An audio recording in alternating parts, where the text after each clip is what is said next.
Hi friends, chicken pickle ఈజీగా టేస్టీగా ఎలా చేసుకోవాలో షార్ట్ వీడియోలో చేసి చూపిస్తాను మీకు. ఏం లేదండి, బోన్ కానీ బోన్లెస్ చికెన్ కానీ ఏదో ఒకటి తీసుకొని పసుపు సాల్ట్ మాత్రమే మిక్స్ చేసి పెట్టండి, కళ్ళుప్పు వేసుకోవద్దు.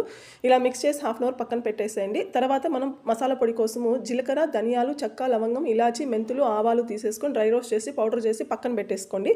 తర్వాత అల్లం వెల్లుల్లి పేస్ట్ కూడా ఫ్రెష్గా వేసుకోండి, ఎప్పటిదో అయితే టేస్ట్ బాగుండదు. ఇవి రెండు అయిన తర్వాత ఇంకొక ప్యాన్లో మనము ఆల్రెడీ మ్యారినేట్ చేసిన చికెన్ వేసేసి లైట్గా కలపండి. దాంట్లోంచి వాటర్ వస్తాయి. వాటర్ డ్రై అయిన తర్వాత ఇంకొక ప్యాన్లో ఆయిల్ తీసేసుకొని దాంట్లో చికెన్ వేసి లైట్గా రోస్ట్ చేయండి. ఎక్కువ రోస్ట్ చేస్తే గులకరాల్లాగా అయిపోతాయి, తినడానికి టేస్ట్ వానికి రోస్ట్ చేసుకోవడంలోనే ఉంటుందన్నమాట. Semi roast light golden colour వస్తే చాలండి. దాంట్లో అల్లం వెల్లుల్లి పేస్ట్, కరివేపాకు వేయండి, ఫ్లేవర్ చాలా బాగుంటుంది. పచ్చివాసన పోయిన తర్వాత ఆఫ్ చేసేయండి స్టవ్. తర్వాత మనం చల్లారిన తర్వాత ఇందులోనే ఆల్రెడీ మనం కారము, మసాలా చేసి పెట్టుకున్న పొడి, లెమన్ జ్యూస్, సాల్ట్ అన్నీ వేసి మిక్స్ చేసి పెట్టండి. ఎక్సలెంట్గా ఉంటుంది టేస్ట్. నెక్స్ట్ డే తినండి, సూపర్గా ఉంటుంది. సెమీ గ్రేవీగా సూపర్గా ఉంటుంది. Thank you friends, bye. Subscribe to my channel.